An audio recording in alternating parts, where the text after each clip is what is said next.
Have you ever felt a perfect calm that scared you? That strange stillness when you're talking to someone who seems kind, but there's something you can't name, that tightens your stomach from the inside. It's not what they say, it's what vibrates behind their words. Jung saw it. He studied it. He lived it. For decades, he observed a terrifying pattern in seemingly normal people. A silent signal, invisible to the eyes but recognized by the skin. A sign more lethal than a scream, more poisonous than a blow. It doesn't come with insults. It doesn't arrive with violence. It hides in politeness, in the smile that never reaches the eyes. It's the poison that has no smell. The worst part is, our logical mind ignores it, but the body knows. A primitive alarm that says, something is broken here. The ancients knew it. But Jung was the one who decoded it with surgical precision. He called it by name. And once you understand it, you can't unsee it. There's only one sane option left. Walk away, cut ties, or you drown. It's the projection of the shadow, the most common virus in human relationships.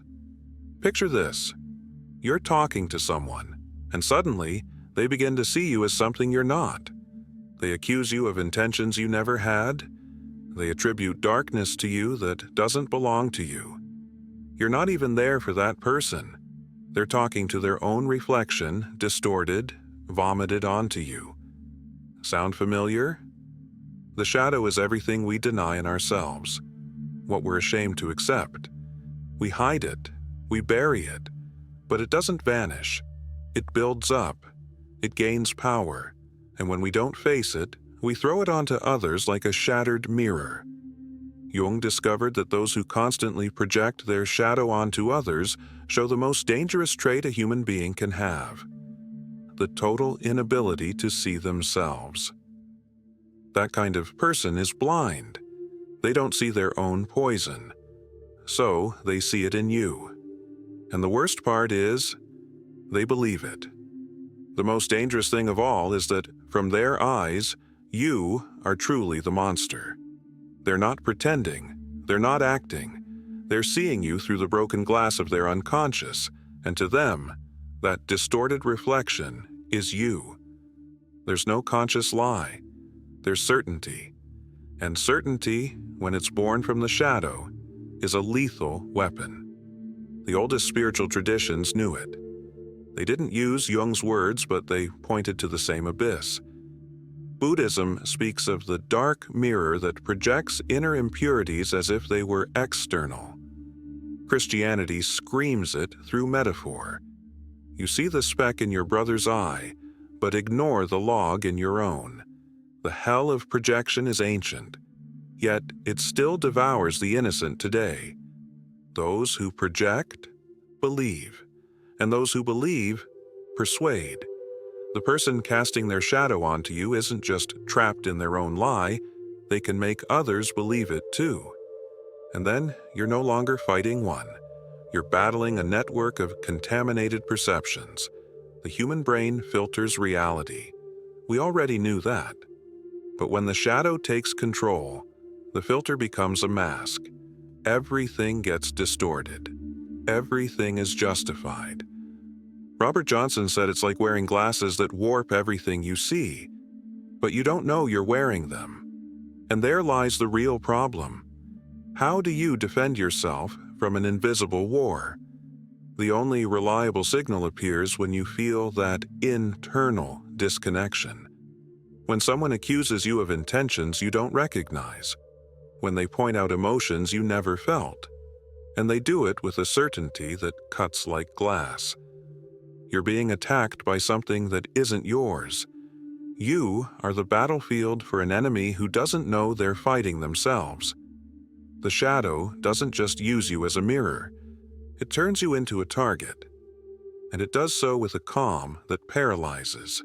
Hell, they say, is full of good intentions. Jung would say something worse. It's ruled by those who believe, without the slightest hint of doubt, that they are morally flawless. Because there is nothing more dangerous than an ego inflated with virtue.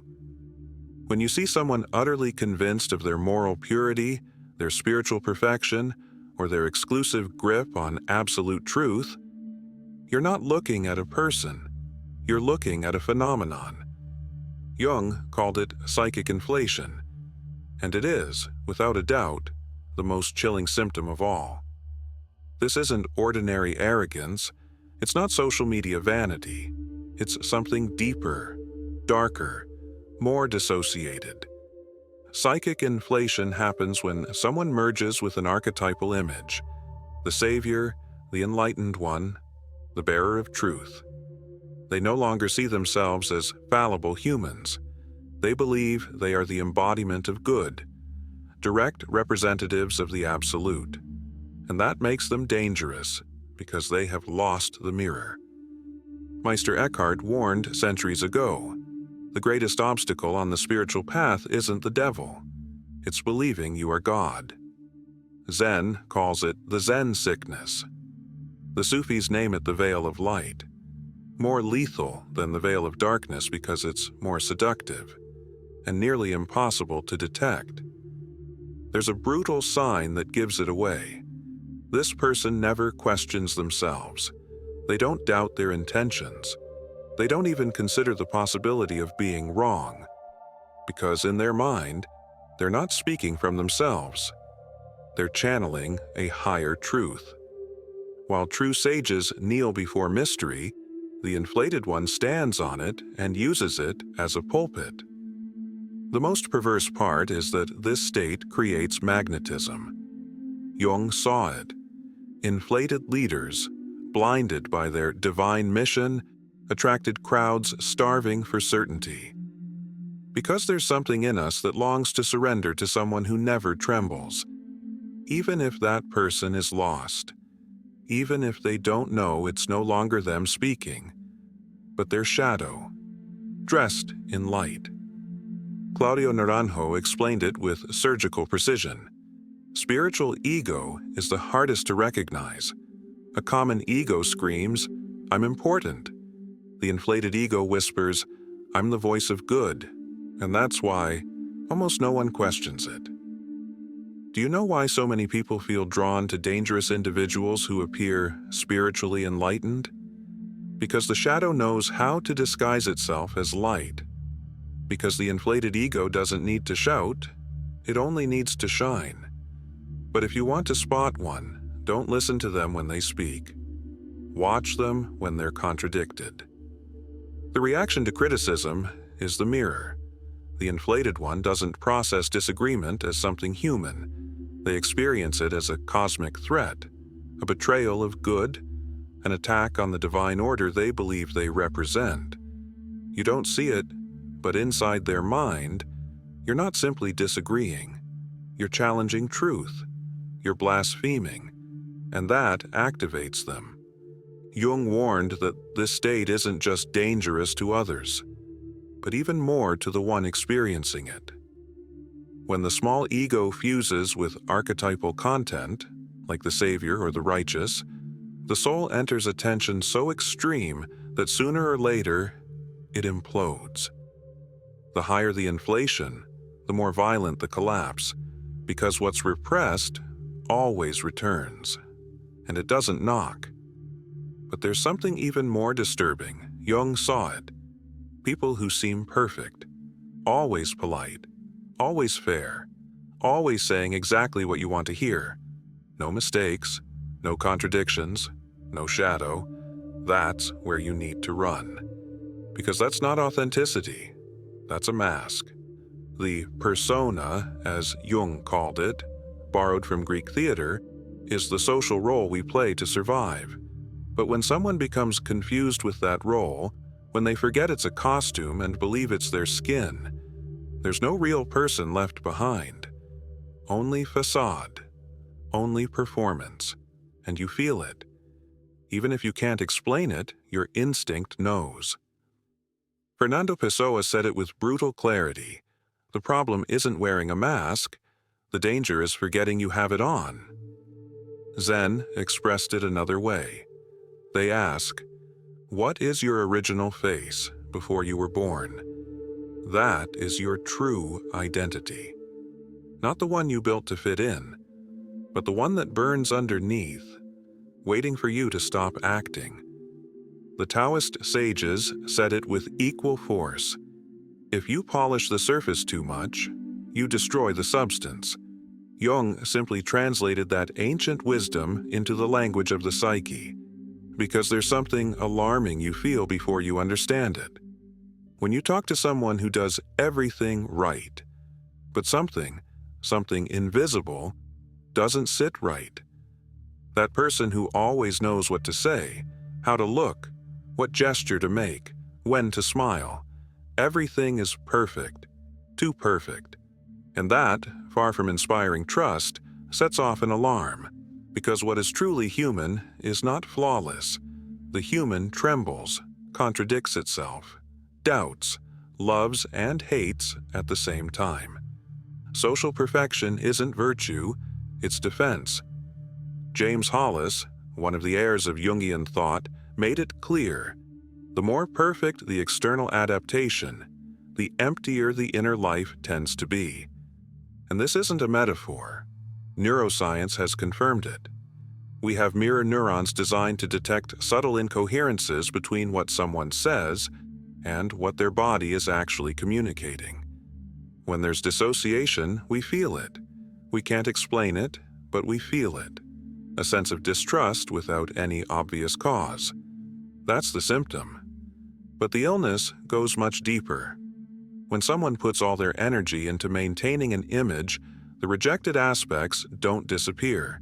They get buried, they accumulate, and from below, they begin to grow. Jung called this the shadow. And the more rigid the mask, the persona, the more chaotic that shadow will be when it erupts, because it always erupts. Marie-Louise von Franz, Jung's direct collaborator, saw it hundreds of times. People who seemed flawless on the outside, who one day collapse. Shadow eruptions. Outbursts no one saw coming. Screaming, abuse, destruction. What was repressed for years demands a way out. And it doesn't knock. It breaks the door down. That's why those who seem most perfect are sometimes capable of unthinkable acts. Because they didn't betray others. They betrayed themselves. And that kind of betrayal has a price. It always collects. In the body, in the mind, in relationships. As Jung said, to identify with the mask isn't adaptation. It's abandonment. Imagine you're talking to someone, and suddenly, without warning, something changes. Not their voice, not their words. The air changes. Their gaze shifts. The energy turns. You're no longer in front of a person. You're facing something else, something that comes from very far away and very deep. You don't know how to explain it, but you feel it, as if something ancient had taken control. Jung called this archetypal possession, and it's no metaphor. It is one of the most alarming states one can witness in another human being. When an archetype, one of those primal structures from the collective unconscious, takes over, the person vanishes. What remains is a living mask, a channel, a vessel for forces greater than themselves. The ancients knew it.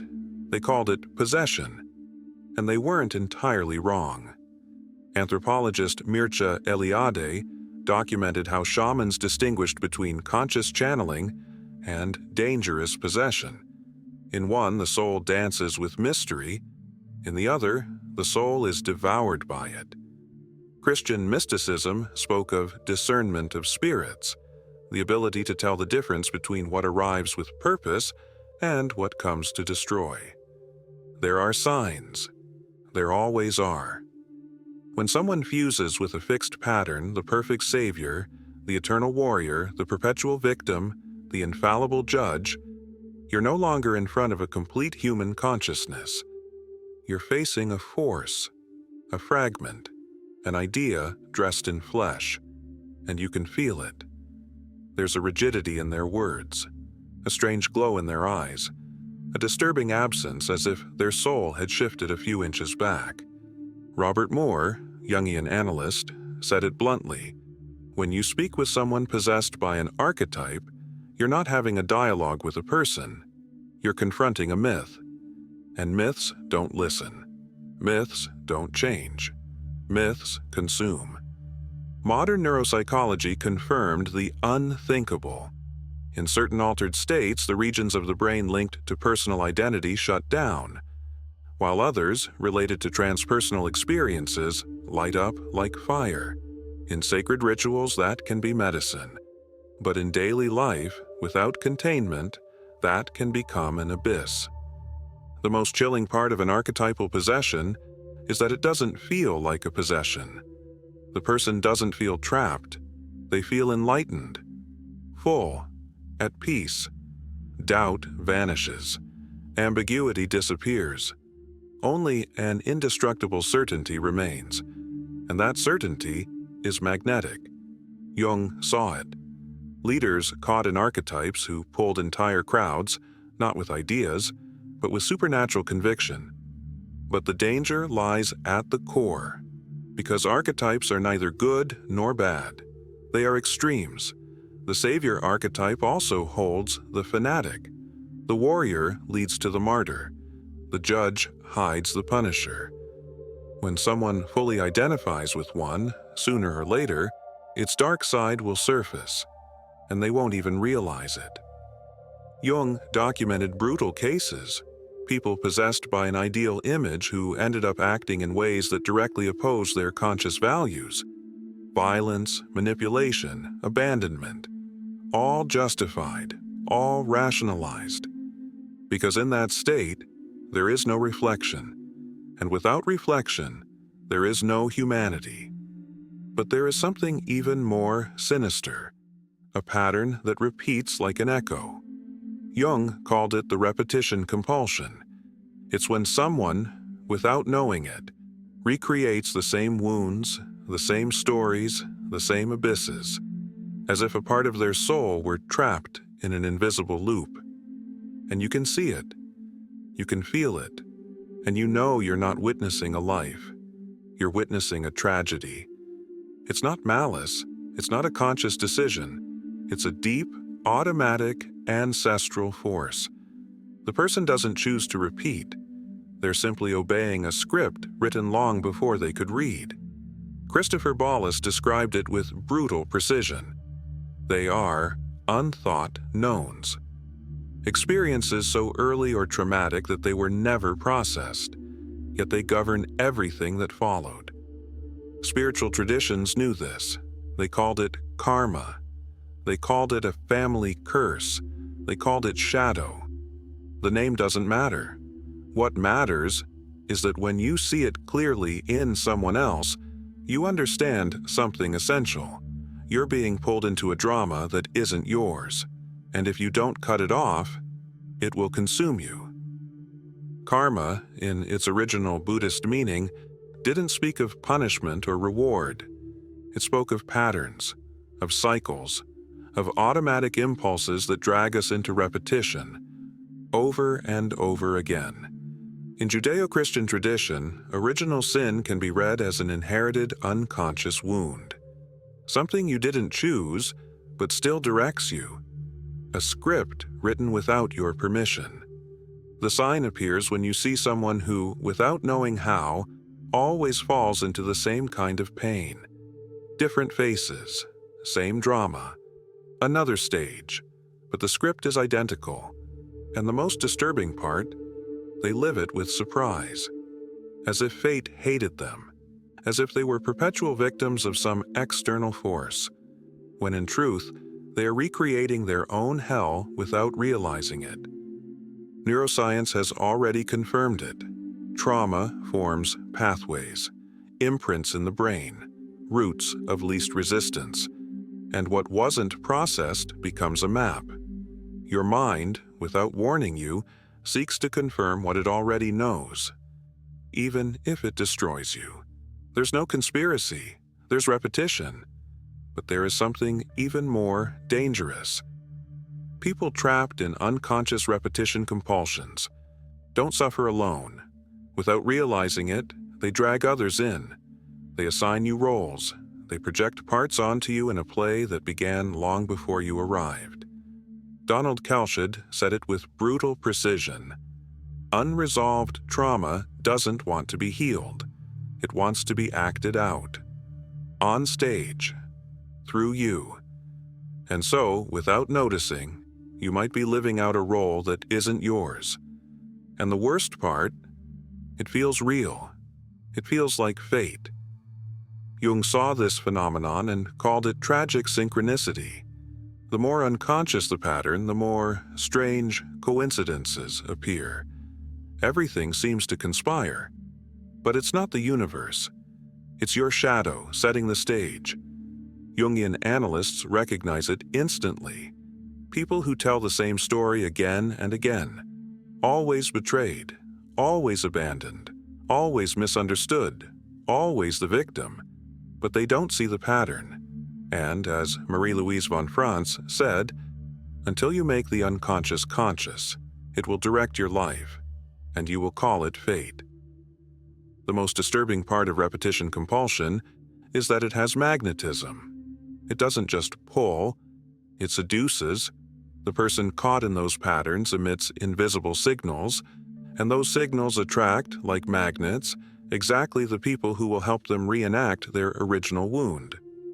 Jung called it negative synchronicity, a phenomenon where the unconscious silently orchestrates the same hell over and over again. But if this reveals the core of the danger, it also reveals the exit, because Jung didn't stop at the abyss. He also pointed to the path of transformation, the conscious integration of the mirror. And that changes everything. That is the radical difference between someone who is psychologically dangerous and someone who has begun walking toward wholeness. You don't need to be a psychologist to notice it. You feel it. Because when you're with someone who has integrated, something inside you lowers its guard. Not because that person is light or good, but because they're not acting, they're not projecting. They don't need to pretend. Integration is not perfection. It is honesty. It's looking at your shadow and saying, this too is me. As Jung said, I'd rather be whole than good. And that phrase, so often misunderstood, draws the line between true integrity and a shining mask filled with inner cracks. Spiritual traditions have spoken of this all along. Tibetan Buddhism called it turning poison into medicine, using even the darkest emotions to grow. Western alchemy represented it with gold, not the metal, but consciousness, the transformation of what was rejected into power, into truth, into soul. And when you meet someone who has begun that process, you don't forget it. There's something in their eyes, a rare mix of brutal honesty and genuine compassion. They don't deny their impulses. They don't glorify themselves for admitting them. They simply observe them and carry them as part of the cost of being awake. Science is finally catching up. Neurophysiology has shown that this integration leaves visible traces, neural connections that don't just activate to avoid error, but to sustain awareness when error arrives. Integration is not magic. It is embodied biology.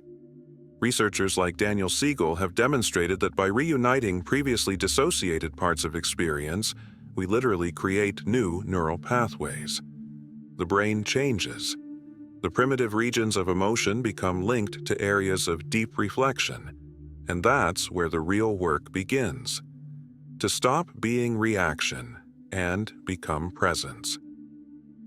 The most transformative truth is this: the more aware we are of our shadow, the less power it has over us. As Robert Johnson said, what we deny does not disappear. It simply takes other forms, more hidden, more dangerous. Integration channels that raw energy and turns it into creation, into clarity, into responsibility. The person who has begun this inner work is easy to recognize. Their gaze is different. They see the world in shades. They don't split it into black and white. They don't label others as good or bad.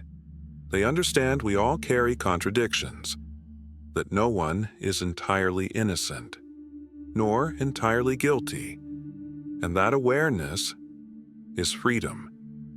James Hollis was clear. Maturity begins when we stop believing in our absolute innocence.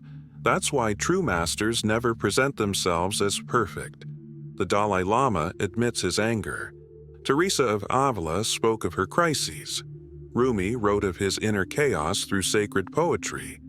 Radical honesty is the real power. And that power never shouts. It doesn't impose. It doesn't need to declare itself. Someone who has integrated their shadow doesn't need to seem wise. They are, because they no longer run, because they no longer perform, because they no longer project. As Zen master Shunryu Suzuki said, "In the beginner's mind, there are infinite possibilities. In the expert's mind, there are few." So now I ask you, did you recognize any of these signs in someone close to you? Or worse, in yourself? Write in the comments, "I don't carry other people's shadows." Let it be written. Let it be your line in the sand. Share this message with someone who needs to break their unconscious pattern. Subscribe, turn on the bell, and remember, we'll meet again in the next shadow. Or maybe not.